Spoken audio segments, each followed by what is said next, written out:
வணக்கம். இன்றைய செய்திகளில் முதலில் தலைப்புச் செய்திகள். குமரியில் பிரதமர் மோடியின் தியான நிகழ்ச்சிக்கு காங்கிரஸ், திமுக உள்ளிட்ட கட்சிகள் எதிர்ப்பு. தேர்தல் விதிமீறல் என கூறி இந்திய தலைமை தேர்தல் ஆணையத்தில் காங்கிரஸ் புகார் மனு.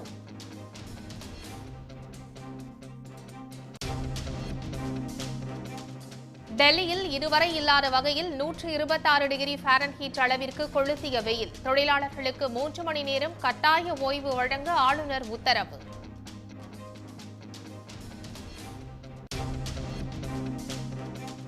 தமிழ்நாட்டில் 14 இடங்களில் சதமடித்த வெயில். சென்னையில் 107 டிகிரி ஃபாரன்ஹீட் வெப்பம் கொளுத்தியது.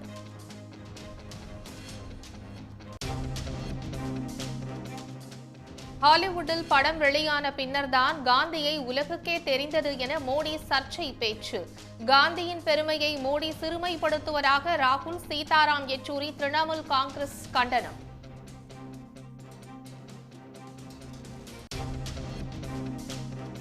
மதம் பிடித்த யானையை விட மதவெறி பிடித்த பாஜக ஆபத்தானது. அதிமுக முன்னாள் அமைச்சர் ஜெயக்குமார் கடும் விமர்சனம்.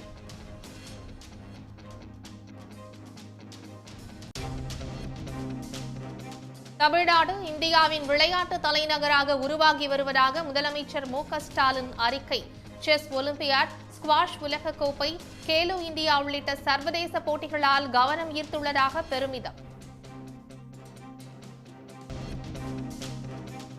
மக்களவை தேர்தலில் இறுதிக்கட்ட வாக்குப்பதிவுக்கான தேர்தல் பரப்புரை தீவிரம். பிரதமர் மோடி, கார்கே, ராகுல் காந்தி உள்ளிட்ட தலைவர்கள் சூறாவளி பிரச்சாரம்.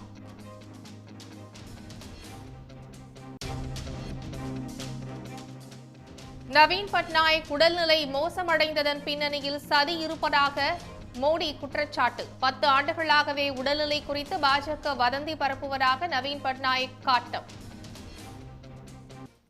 நாட்டிலேயே அதிகபட்சமாக தலைநகர் டெல்லியில் 126 டிகிரி ஃபாரன்ஹீட் அளவுக்கு வெப்பம் சுட்டெரித்துள்ளது. கோடை வெயிலில் தண்ணீரை வீணாக்கினால் 2000 ரூபாய் அபராதம் விதிக்கப்படும் என்று டெல்லி அரசு எச்சரிக்கை விடுத்துள்ளது. வடமாநிலங்களில் சுட்டெரிக்கும் வெயில் அதன் உச்சபட்ச அளவை தாண்டி தகித்து வருகிறது. டெல்லி, ராஜஸ்தான், ஹரியானா, உத்தரப்பிரதேசம், மத்திய பிரதேசம், பீகார், இமாச்சல பிரதேசம் ஆகிய மாநிலங்களில் கடுமையான வெப்ப அலை தாக்கியதால் இயல்பு வாழ்க்கை முடங்கியுள்ளது. நாட்டிலேயே அதிகபட்சமாக தலைநகர் டெல்லியில் 126 டிகிரி ஃபாரன்ஹீட் அளவுக்கு வெப்பம் சுட்டெரித்தது. முன் எப்போதும் இல்லாத அளவாக டெல்லி முங்கேஷ்பூரில் 126 டிகிரி ஃபாரன்ஹீட் வெப்பம் பதிவானது. இது இயல்பை விட 11 புள்ளிகள் அதிகம். மேலும் இந்த ஆண்டு டெல்லியில் பதிவான அதிகபட்ச வெப்பநிலை இதுவாகும். டெல்லியை தொடர்ந்து ராஜஸ்தானில் உள்ள பலோடியில் 123 டிகிரி ஃபாரன்ஹீட் வெப்பம் பதிவானது. அதற்கடுத்து ஹரியானாவின் சிர்சாவில் 122 டிகிரி வெப்பம் பதிவாகியுள்ளது. வெயிலின் உக்கிரத்தை தாங்க முடியாமல் முதியோரும் குழந்தைகளும் கடும் அவதிக்கு ஆளாகி வரும் நிலையில் வெப்ப அலை காரணமாக டெல்லியில் ஏசி உள்ளிட்டவற்றின் பயன்பாடு அதிகரித்து மின் நுகர்வும் உயர்ந்துள்ளது. அங்கு இதுவரை இல்லாத அளவாக 8302 மெகாவாட் யூனிட் மின்சாரம் பயன்படுத்தப்பட்டுள்ளது. பகலில் வெயில் கொளுத்திய நிலையில் பிற்பகலுக்கு பிறகு டெல்லியில் பல இடங்களில் கோடை மழை பெய்ததால் அனல் காற்று குறைந்து குளுமையான சூழல் நிலவியது. இதனிடையே கொளுத்தும் வெயிலில் வேலை செய்யும் கட்டுமான தொழிலாளர்களுக்கு நண்பகல் 12 மணி முதல் 3 மணி வரை கட்டாயம் ஓய்வு வழங்க வேண்டும் என துணைநிலை ஆளுநர் வி.கே. சக்சேனா உத்தரவிட்டுள்ளார். டெல்லியில் குடிநீரை வீணாக்கினால் 2000 ரூபாய் அபராதம் விதிக்கப்படும் என்று அமைச்சர் அதிஷி எச்சரிக்கை விடுத்துள்ளார். அதன்படி மாநகராட்சிக்கு வழங்கும் குடிநீர் மூலம் காரை கழுவினாலோ அந்த தண்ணீரை கட்டுமான பணிகளுக்கு பயன்படுத்தினாலோ அபராதம் விதிக்கப்படும். மேலும் நிரம்பி வழியும் தண்ணீர் தொட்டிகளின் உரிமையாளர்களுக்கும் அபராதம் விதிக்கப்படும் என எச்சரிக்கை விடுக்கப்பட்டுள்ளது. குடிநீரை வீணடிப்பதை கண்காணிக்க 200 குழுக்கள் அமைக்கப்பட்டுள்ளன.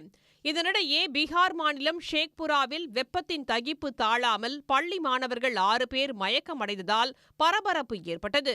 பெகுசராய் நகரிலும் அதிக வெப்பம் காரணமாக பல மாணவர்கள் மயக்கமடைந்ததால் மருத்துவமனையில் சிகிச்சைக்காக சேர்க்கப்பட்டனர். கன்னியாகுமரியில் பிரதமர் மோடியின் தியான நிகழ்ச்சிக்கு எதிராக தேர்தல் ஆணையத்தில் காங்கிரஸ் புகார் மனு அளித்துள்ளது. பிரதமர் மோடி நாளை முதல் 3 நாட்களுக்கு கன்னியாகுமரியில் உள்ள விவேகானந்தர் மண்டபத்தில் தியானம் செய்ய உள்ளார். பிரதமர் மோடியின் தியான நிகழ்ச்சிக்கு எதிராக தேர்தல் ஆணையத்தில் காங்கிரஸ் புகார் மனு அளித்துள்ளது. அதில் தேர்தல் நடத்தை விதி அமலில் இருப்பதால் மோடியின் தியான நிகழ்ச்சிக்கு அனுமதி வழங்கக்கூடாது என வலியுறுத்தப்பட்டது. பின்னர் செய்தியாளர்களிடம் பேசிய காங்கிரசின் மூத்த வழக்கறிஞருமான அபிஷேக் சிங்வி, வாக்குப்பதிவுக்கு முந்தைய 48 மணி நேரத்தில் நேரடியாகவோ மறைமுகமாகவோ பிரச்சாரம் செய்ய மோடியை அனுமதிக்க கூடாது என தேர்தல் ஆணையத்திடம் வலியுறுத்தியதாக கூறினார். जो चुप्पी रहने का समय होता है 48 घंटे चुनाव के पहले, उसमें कोई भी नहीं, चाहे कितना बड़ा लीडर हो, वो किसी रूप से, सीधे रूप से या परोक्ष रूप से कैंपेनिंग नहीं कर सकता। हमें कोई आपत्ति नहीं है, कोई व्यक्ति, कोई लीडर कुछ भी करे, मौन व्रत रखे या कैंपेन करे, लेकिन वो साइलेंस पीरियड में इनडायरेक्ट कैंपेनिंग नहीं होनी चाहिए। காங்கிரஸை தொடர்ந்து திரிணாமுல் காங்கிரஸ், மார்க்சிஸ்ட் கம்யூனிஸ்ட் கட்சிகளும் பிரதமர் மோடியின் தியான நிகழ்ச்சிக்கு எதிராக தேர்தல் ஆணையத்திடம் புகார் அளித்துள்ளனர். இதனிடையே மோடியின் தியான நிகழ்ச்சியை ரத்து செய்ய கோரி திமுக மனு அளித்துள்ளது. திமுக மேற்கு மாவட்ட வழக்கறிஞர் அணி சார்பில் கன்னியாகுமரி மாவட்ட தேர்தல் அலுவலரிடம் மனு அளிக்கப்பட்டுள்ளது. தேர்தல் நடத்தை விதி அமலில் உள்ளபோது விவேகானந்தர் மண்டபத்தில் மோடி தியானத்தில் ஈடுபடுவது தேர்தல் விதிமீறல் என புகார் அளிக்கப்பட்டுள்ளது. தியான நிகழ்ச்சி மூலம் மோடி மறைமுகமாக தேர்தல் பரப்புரையில் ஈடுபட வாய்ப்புள்ளதாகவும் மனுவில் தெரிவிக்கப்பட்டுள்ளது. பிரபல மஞ்சுமெல் பாய்ஸ் திரைப்பட தயாரிப்பாளர்கள் பண மோசடி செய்திருப்பதாக உயர்நீதிமன்றத்தில் காவல்துறை அறிக்கை சமர்ப்பித்தது பரபரப்பை ஏற்படுத்தியுள்ளது. திரைப்பட தயாரிப்பாளர்கள் பண மோசடி குறித்து காவல்துறை அறிக்கையில் வெளியான தகவல் என்ன? மலையாள படங்களில் வசூல் ரீதியாக வெற்றி பெற்ற திரைப்படங்களில் முக்கியமானதொரு திரைப்படம் மஞ்சுமெல் பாய்ஸ். கொடைக்கானலில் உள்ள குணா குகையை மையமாக வைத்து எடுக்கப்பட்ட படத்தை கேரளா மட்டுமல்லாத தமிழ் ரசிகர்களும் கொண்டாடி தீர்த்தனர். இதன் காரணமாக அடுத்தடுத்து வரும் மலையாள திரைப்படங்களுக்கு தமிழ்நாட்டில் பெரும் வரவேற்பு கிடைக்க ஆரம்பித்தது. இந்நிலையில் வசூல் ரீதியாக திரையரங்குகளில் மிகப்பெரிய வரவேற்பு பெற்ற மஞ்சுமெல் பாய்ஸ் திரைப்படம் OTTயிலும் வெளியாகியது.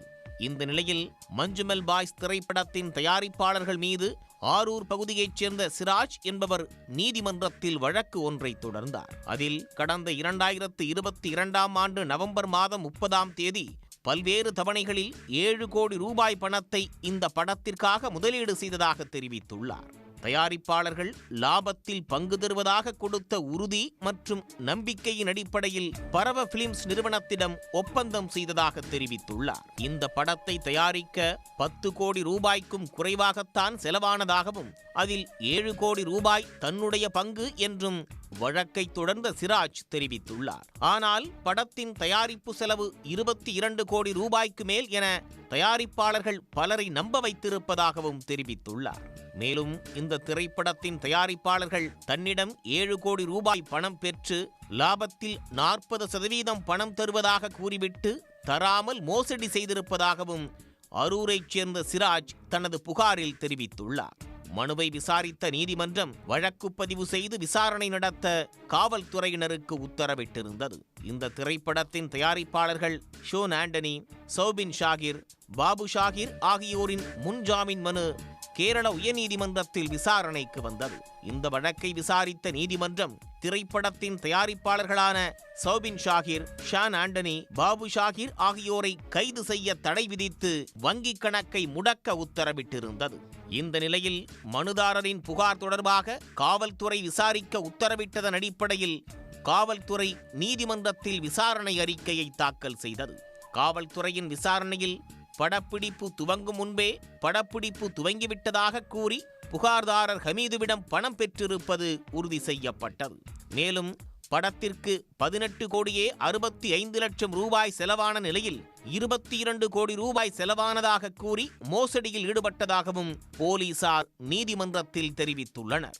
பரவா பிலிம்ஸ் 1 ரூபாய் கூட சிராஜுக்கு வழங்கவில்லை என்றும் உயர்நீதிமன்றத்தில் தெரிவித்துள்ளது. எனவே கண்மணி பாடலை அனுமதியின்றி பயன்படுத்தியதாக இசையமைப்பாளர் இளையராஜா தரப்பிலிருந்து நோட்டீஸ் அனுப்பப்பட்டதால் பரபரப்பு ஏற்பட்ட நிலையில் தற்போது உயர்நீதிமன்றத்தில் காவல்துறை தாக்கல் செய்துள்ள அறிக்கையின் மூலம் மஞ்சுமெல் பாய்ஸ் தயாரிப்பாளர்களுக்கு சிக்கல் அதிகரித்துள்ளது. மஞ்சுமெல் பாய்ஸ் பட தயாரிப்பாளர்கள் திட்டமிட்டு பண மோசடி செய்த உறுதியான தகவல் மலையாள திரைப்பட உலகில் பெரும் அதிர்வலைகளை ஏற்படுத்தியுள்ளது.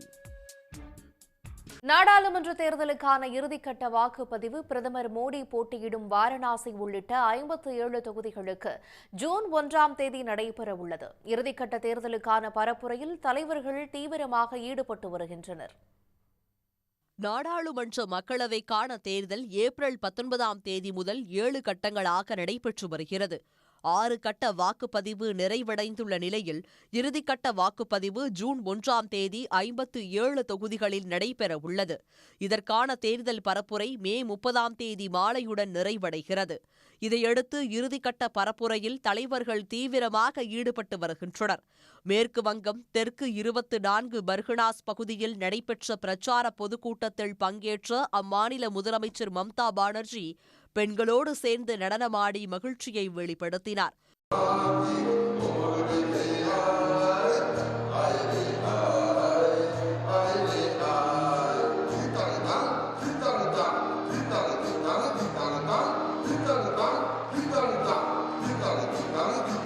உத்தரப்பிரதேசம் மற்றும் பஞ்சாபில் தலா 13 தொகுதிகளிலும், மேற்கு வங்கத்தில் 9 தொகுதிகளிலும், பீகாரில் 8 தொகுதிகளிலும் இறுதிக்கட்ட வாக்குப்பதிவு நடைபெறவுள்ளது. ஒடிசாவில் 6 தொகுதிகளிலும், இமாச்சல பிரதேசத்தில் 4 தொகுதிகளிலும், ஜார்க்கண்டில் 3 தொகுதிகளிலும், சண்டிகரில் உள்ள 1 தொகுதியிலும் ஜூன் 1ஆம் தேதி வாக்குப்பதிவு நடைபெறவுள்ளது. உத்தரப்பிரதேசத்தின் வாரணாசி தொகுதியில் பாஜக சார்பில் பிரதமர் மோடியும், அவரை எதிர்த்து காங்கிரஸ் சார்பில் அஜய் ராயும் போட்டியிடுகின்றனர். பீகாரில் பாட்னா சாஹிப் தொகுதியில் ஒன்றிய அமைச்சர் ரவிசங்கர் பிரசாத், பாடலிபுத்ரா தொகுதியில் லாலு பிரசாத்தின் மகள் மிசா பாரதி ஆகியோர் போட்டியிடுகின்றனர்.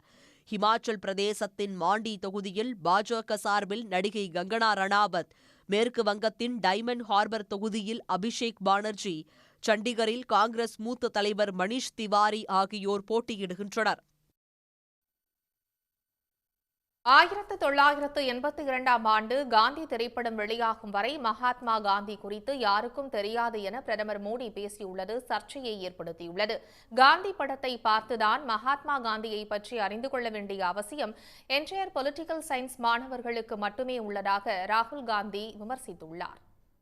தனியார் தொலைக்காட்சி ஒன்றுக்கு பேட்டியளித்த பிரதமர் மோடி, மகாத்மாவான காந்திக்கு 75 ஆண்டுகளில் சர்வதேச அளவில் என்ன அங்கீகாரம் கிடைத்துள்ளது என கேள்வி எழுப்பினார். உலகில் யாருக்குமே மகாத்மா காந்தியை தெரியாது என கூறிய பிரதமர் மோடி, அவரை அறியச் செய்வதற்கான பணிகளை அதுவரை இருந்த ஒன்றிய அரசுகள் மேற்கொள்ளவில்லை என்று குற்றம் சாட்டினார்.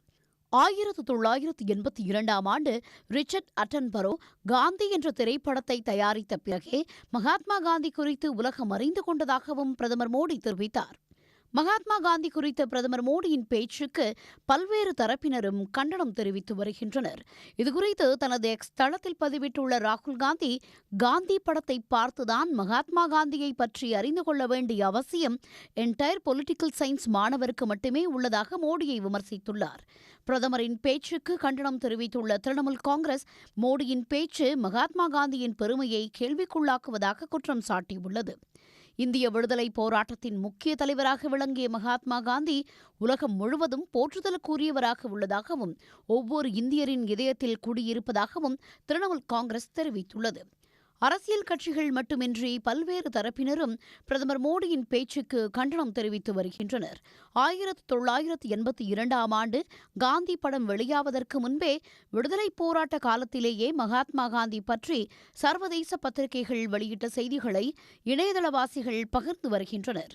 1931ஆம் ஆண்டு அறிவியலாளர் ஐன்ஸ்டீன் மகாத்மா காந்திக்கு கடிதம் எழுதியதையும், அதே ஆண்டில் உலக புகழ்பெற்ற டைம்ஸ் இதழ் காந்தியின் படத்தை அட்டைப்படமாக வெளியிட்டதையும் பலரும் சுட்டிக்காட்டியுள்ளனர். பல்வேறு நாடுகள் தபால் தலைகள் வெளியிட்டு மகாத்மா காந்திக்கு பெருமை சேர்த்ததையும், 1961ஆம் ஆண்டே லண்டனில் மகாத்மா காந்திக்கு சிலை வைக்கப்பட்டதையும் குறிப்பிட்டு பிரதமர் மோடிக்கு கண்டனம் தெரிவித்து வருகின்றனர். நீலகிரி மாவட்டத்தில் உள்ள நீர்பிடிப்பு பகுதிகளில் பெய்து வரும் தொடர் மழை காரணமாக அப்பர் பவானி அணையின் நீர்மட்டம் 130 அடியாக உயர்ந்துள்ளது. இதனால் மாவட்டத்தில் விரைவில் குடிநீர் தட்டுப்பாடு நீங்கும் என எதிர்பார்க்கப்படுகிறது. நீலகிரி மாவட்டத்தில் உள்ள நீர்பிடிப்பு பகுதிகளில் பெய்து வரும் தொடர் கனமழை காரணமாக அப்பர் பவானி அணையின் நீர்மட்டம் 130 அடியாக உயர்ந்துள்ளது. இதனால் மாவட்டத்தில் விரைவில் குடிநீர் தட்டுப்பாடு நீங்கும் என எதிர்பார்க்கப்படுகிறது. நீலகிரி, கோவை மாவட்டத்தின் முக்கிய நீர் ஆதாரமாக உள்ள அப்பர் பவானி அணை 210 அடி உயரம் கொண்டது. போதிய மழை பெய்யாததால் கடந்த மாதம் நீர்மட்டம் 60 அடியாக இருந்தது. கோவைக்கு கடும் தண்ணீர் தட்டுப்பாடு ஏற்பட்டதால் அப்பர் பவானி அணையிலிருந்து ராட்சத மோட்டார்கள் மூலம் தண்ணீர் கொண்டு செல்லப்பட்டது. இதனால் அந்த அணையின் நீர்மட்டம் தொடர்ந்து சரிந்து வந்தது. இந்த நிலையில் நீர்பிடிப்பு பகுதிகளில் பெய்த தொடர் கனமழை காரணமாக அப்பர் பவானி அணைக்கு நீர்வரத்து அதிகரித்து நீர்மட்டம் உயர்ந்தது. மழை தொடர்வதால் அணையின் நீர்மட்டம் 130 அடியாக உயர்ந்துள்ளது. நீலகிரி மாவட்டத்தில் Upper Bhavani, Avalanche, Emerald, Mukurthi, Porthimund, Parsons Valley, Pykara, Kundah உள்ளிட்ட 12ற்கும் மேற்பட்ட அணைகள் உள்ள நிலையில் அப்பர் பவானியே பெரிய அணையாக உள்ளது. இதனால் அப்பர் பவானி அணையிலிருந்து தான் மற்ற அணைகளுக்கு தண்ணீர் செல்கிறது. அணையின் நீர்மட்டம் உயர்வதால் நீலகிரி மாவட்டத்தில் ஏற்பட்டுள்ள குடிநீர் தட்டுப்பாடு நீங்கி விரைவில் நீர் மின் உற்பத்தி தொடங்கப்படும் என்று எதிர்பார்க்கப்படுகிறது. மதம் பிடித்த யானையை விட மதவெறி பிடித்த பாஜக ஆபத்தானது என்று அதிமுக முன்னாள் அமைச்சர் ஜெயக்குமார் கடுமையாக விமர்சித்துள்ளார். ஜெயலலிதா ஒரு இந்துத்துவவாதி என விமர்சித்த தமிழ்நாடு பாஜக தலைவர் அண்ணாமலைக்கு மீண்டும் கண்டனம் தெரிவித்து எக்ஸ் பக்கத்தில் முன்னாள் அமைச்சர் ஜெயக்குமார் கருத்து தெரிவித்துள்ளார். இரு மதங்களுக்கும் நடுநிலையாக தனது நிலைப்பாட்டை தெளிவாக தெரிவித்தவர் ஜெயலலிதா என்றும், அவர் இன்று இல்லை என்றவுடன் அவதூறு பரப்ப நினைப்பவர்கள் காணாமல் போவார்கள் எனவும் ஜெயக்குமார் கூறியுள்ளார். ஒருவரது தெய்வ நம்பிக்கையை மத நம்பிக்கையாக திரித்து மத தலைவராக மாற்ற நினைப்பதுதான் பாஜகவின் எண்ணம் என்றும் குறிப்பிட்டுள்ளார். ஒரு தமிழனை ஒரிசாவில் வளரவிடக்கூடாது என இன அடையாளத்தை வைத்து பிளவுபடுத்த நினைப்பதும், சமூக நீதி காத்த ஜெயலலிதாவை மதத் தலைவர் என கூறி மதத்தால் பிளவுபடுத்த நினைப்பதும் தான் பாஜகவின் கொடூர கொள்கை என விமர்சித்துள்ளார். தங்கள் சாதனைகள், தலைவர்களை பற்றி பேச முடியாமல் ஜெயலலிதா மீது அவதூறு பரப்பி அண்ணாமலை, தமிழிசை போன்றோர் விளம்பரம் தேடும் முயற்சி வீணாகும் என்றும் குறிப்பிட்டுள்ளார். மதம் பிடித்த யானையை விட மதவெறி பிடித்த பாஜக நாட்டுக்கு ஆபத்தானது என்பதை அண்ணாமலை போன்றோரின் பேச்சுகளில் உணர முடிவதாக ஜெயக்குமார் சாடியுள்ளார். ஒற்றுமையான தேசத்தை துண்டாட நினைப்பதை விட்டு மக்கள் பிரச்சினைகளை பேசுவதே நாட்டின் நலம் என்பதை பாஜக எப்போது உணரப்போகிறதோ என்றும் ஜெயக்குமார் கேள்வி எழுப்பியுள்ளார். பிரபாஸ் நடிப்பில் விரைவில் திரைக்கு வரவுள்ள கல்கி திரைப்படத்தின் முக்கிய கதாபாத்திரத்தில் வரும் புஜ்ஜி என்ற கார் பொதுமக்கள் பார்வைக்காக சென்னையில் காட்சிப்படுத்தப்பட்டது. 8 கோடி ரூபாய் செலவில் இந்த படத்திற்காக மட்டும் பிரத்யேகமாக உருவான இந்த 3 சக்கர காரை ஏராளமானோர் ஆர்வத்துடன் கண்டு ரசித்தனர்.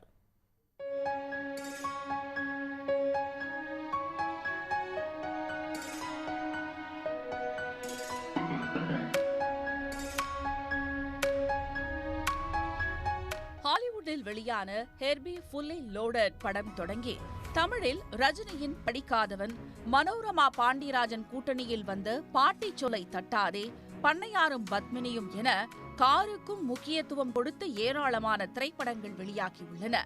அந்த வகையில் பிரபாஸ், தீபிகா படுகோனே, கமல்ஹாசன், அமிதாப் பச்சன் உள்ளிட்ட பெரும் நட்சத்திரங்களின் நடிப்பில் பிரம்மாண்டமாக உருவாகி வரும் கல்கி 2898 ஏடி திரைப்படத்திலும் முக்கிய கதாபாத்திரத்தில் கார் ஒன்று வருகிறது. புஜ்ஜி என்ற பெயருடன் படத்தின் போஸ்டரில் பிரம்மாண்டமாக இருந்த இந்த கார் ரசிகர்களிடையே வரவேற்பை பெற்றது. இந்நிலையில் சென்னையில் உள்ள மகேந்திரா சிட்டியில் புஜ்ஜி கார் காட்சிப்படுத்தப்பட்டது.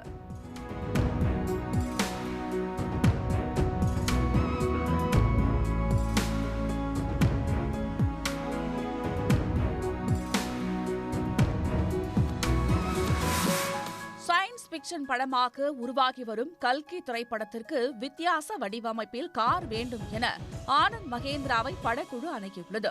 இதனையடுத்து கோயம்புத்தூரில் உள்ள தனியார் நிறுவனத்துடன் இணைந்து இந்த ராட்சத காரை மகேந்திரா நிறுவனம் உருவாக்கியுள்ளது.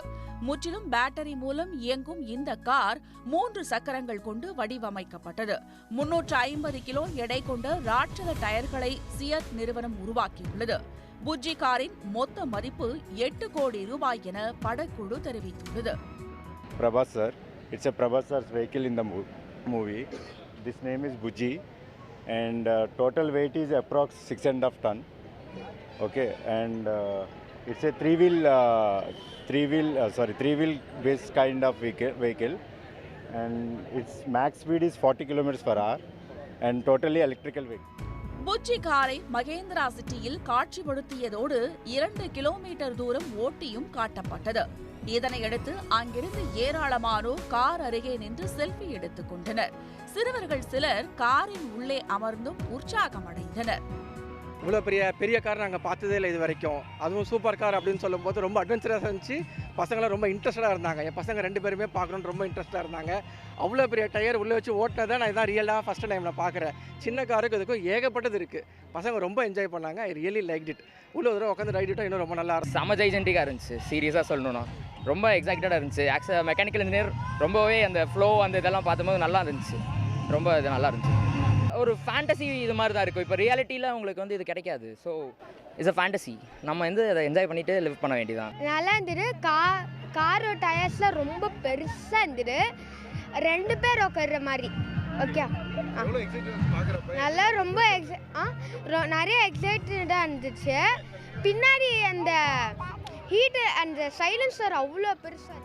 பிரம்மாண்ட புஜ்ஜி கார் சென்னையை தொடர்ந்து இந்தியாவின் மற்ற நகரங்களுக்கும் கொண்டு செல்லப்பட்டு காட்சிக்கு வைக்கப்பட உள்ளதாக கல்கி படக்குழு தெரிவித்துள்ளது. ஒளிப்பதிவாளர் முகேஷுடன் செய்தியாளர் விஷ்ணு தங்கவேல். உடனுக்குடன் செய்திகளை தெரிந்து கொள்ள சன் நியூஸ் பெல் ஐகானை கிளிக் பண்ணுங்க.